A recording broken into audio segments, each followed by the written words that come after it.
Presyo kan mga burak sa merkado publiko sa syudad ni Naga, piglala umang malangkaw pun sa aga huli sa papaabot na Valentine's Day. Yan ang tinutukan live ni Veblen Reynes.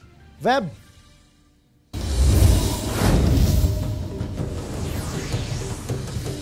Jess, sa maabot na Lunes, Valentine's Day na, alagad ang hapot.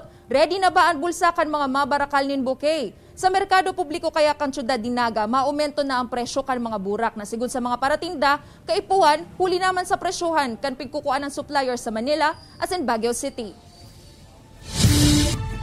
Tulong aldaw na sa naantes ang Valentine's Day. Alagad para sa mga paratienda nin burak sa merkado publiko kan syudad ni Naga, regular na aldaw pangunyan kan barakalan. Sa aga pa kaya subuot pwedeng lauman ang paglangkaw kan presyo kan mga burak. Sigun sa paratiendang si Elnora, apwer sa mga nagbabarakal nin panregalo, igwamang nagbabakal nin wholesale. No choice subuot sinda kundi langkawan ang presyo, urug na kundi kitsanaan supply. Kaipuhan po kaya bahalon sa Manila. Undelivery po sa mataas na. Ngunyan po nga ni ang sa Manila, 1-2 na ang bouquet duman. Kaya igdi man po. Para sa Valentine's Day, ang bouquet nin Malaysian moms o rados, nagpupuon sa 300 pesos ang presyo.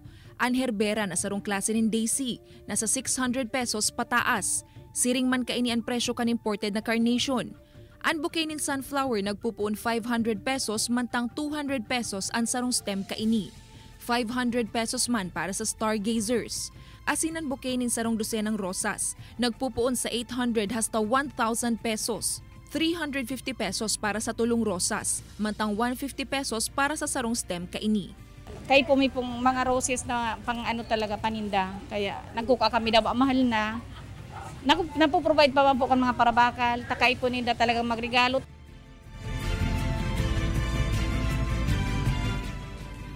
Jess, punda sa aga maarabot na ang mga bagong supply nin burak sa Naga City. Paglaom sa nakan mga paratinda na sa ibong kan pandemya magdakol pa ang magbakal sa inda. Tanganing sinda mismo maging happy man sa Valentine's Day. Balik sa imo, Jess. Jos Mabalos, Veb.